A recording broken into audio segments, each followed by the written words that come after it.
बिस्मिल्लाहिर्रहमानिर्रहीम। Secondary physics की class unit number 16 और जनाब लेक्चर नंबर हमारे पास 8 है। इसमें हम application of first law of thermodynamics की समरी को डिस्कस करेंगे।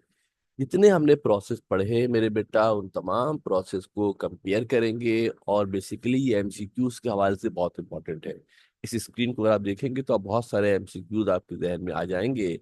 चार प्रोसेस हमने पढ़े थे फर्स्ट लॉ ऑफ थर्मोडायनेमिक्स के हवाले से, जिनको बिलतरतीब एडियाबैटिक प्रोसेस और जनाब आइसोबैरिक प्रोसेस, तो चार हमारे पास प्रोसेस थे। अब हम आज इसकी समरी को डिस्कस करेंगे कि फर्स्ट लॉ थर्मोडायनेमिक्स ने क्या कहा था आपसे, delta Q equal to delta U plus delta W. और हमारे पास इसके चार प्रोसेस थे, आइसोबैरिक, आइसोफोरिक, आइसोथर्मल और एडियाबैटिक प्रोसेस थे। इन तमाम प्रोसेस को हमने पिछले लेक्चर में डिस्कस कर लिया है। इन तमाम को हमने पिछले लेक्चर में मेरे बेटा डिस्कस किया है और आज हम इसको कंपेयर करेंगे।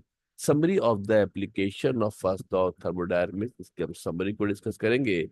जरा तवज्जो देखिए, गौर से देखिएगा। एक प्रोसेस होगा, हर प्रोसेस में कोई क्वांटिटी कांस्टेंट होगी, हो सकता है उसके टाइप्स हो, क्या फाइनल इक्वेशन बनी थी, कौन सा लॉ उसमें एप्लीकेबल होगा, और उसके बाद उसके ग्राफ किस तरीके से बनेगा। हो सकता है एक दो चीजें इसके अंदर नहीं हो जो हमने शायद एप्लीकेशन में डिस्कस नहीं की है। सबसे पहला प्रोसेस था जिसका नाम था आइसोकोरिक प्रोसेस। आइसोकोरिक प्रोसेस में कांस्टेंट क्वालिटी थी वॉल्यूम।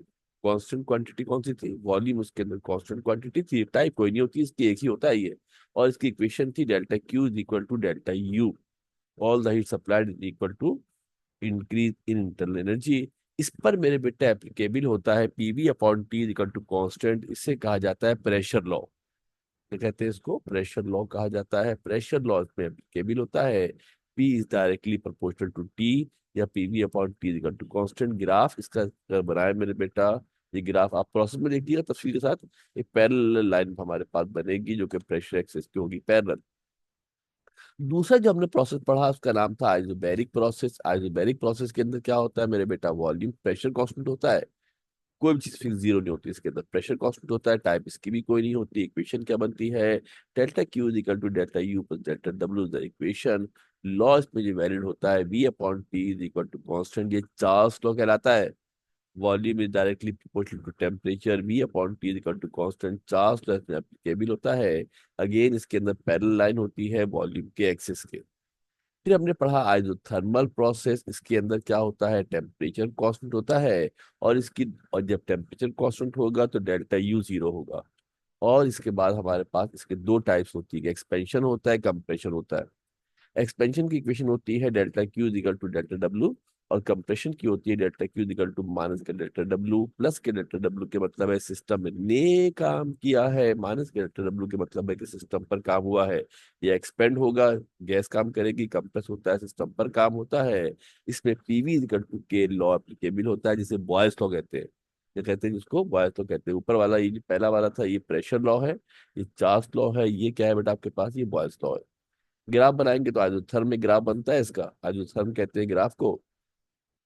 और एडियाबैटिक प्रोसेस आखिरी होता था हमारे पास, जिसके अंदर नो ट्रांसफर ऑफ हीट था, यानी कि डेल्टा क्यू की वैल्यू हमारे पास इसके अंदर जीरो थी।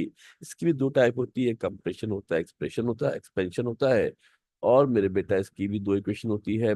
एक्सपेंशन की इक्वेशन होती है माइनस का delta U equal to delta W, और इसकी होती है delta U equal to delta W.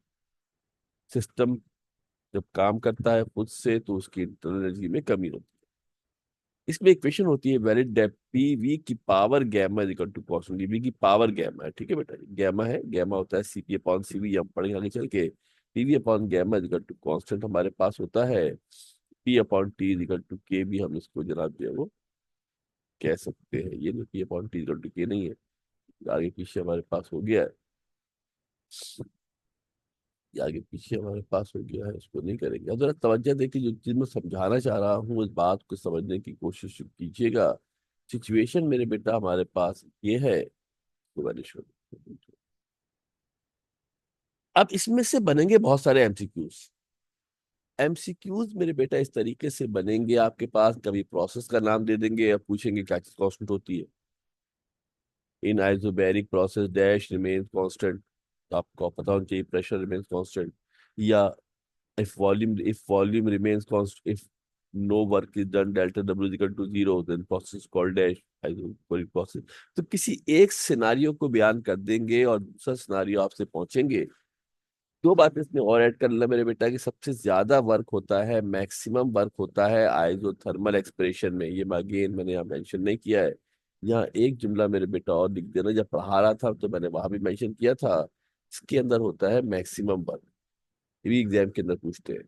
Maximum work हमारे पास होता है, एमसीक्यूज के है सब सवाल ये, ठीक है बेटा। एमसीक्यूज मैक्सिमम वर्क इसके अंदर हमारे पास होता है। और इसके अलावा इसके ग्राफ का नाम होता है आइसोथर्म। क्या नाम होता है इसके ग्राफ का? इसके ग्राफ का जो नाम होता है आइसोथर्म, इसके ग्राफ को ये वो कहा जाता है। जो एडियाबैटिक का ग्राफ होता है वो भी आइसोथर्म जैसे ही होता है, मगर उसका नाम आइसोथर्म नहीं होता, थोड़ा सा स्टीप फर्क होता है उसके। तो ये समरी मैंने बना दी है मेरे बेटा, इसको कॉपी में लिख लेना। पहले आइसोकोरिक के अंदर प्रेशर लॉ एप्लीकेबल है, इसको प्रेशर लॉ कहते हैं, लिख लो। इसको प्रेशर लॉ कहते हैं। ये वाले जो यहाँ मेरा माउस मूव कर रहा है अभी, ये प्रेशर लॉ कहलाता है। ठीक है मेरे बेटा। इसके बाद हमारे पास, चलिए कम और कर देता हूँ। तो ये वाला हमारे पास है, इसे कहा जाता है प्रेशर लॉ। क्या नाम होता है इसका? इस लॉ को कहा जाता है प्रेशर लॉ, ये प्रेशर लॉ कहलाता है। Pressure law is applicable in isochoric process.